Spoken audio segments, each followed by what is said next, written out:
আজকে তো জামাই ষষ্ঠী আমাদের তৃতীয় পর্ব, আর তৃতীয় পর্বতে মেনু কি রেখেছে? বাবা, মা তো ম্যাজিক করতে শিখে গেছে।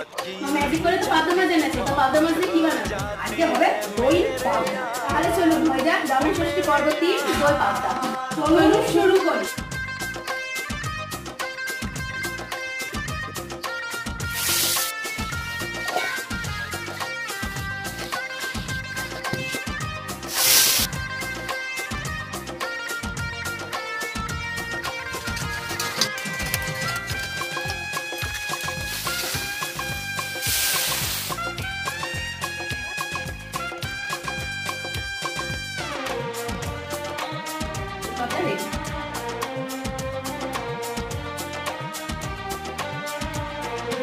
দারুণ টেস্ট হয়েছে জামাই ষষ্ঠীতে দই পাবদা কিন্তু রাখতেই হবে। ঠিক আছে, পরে ভিডিও।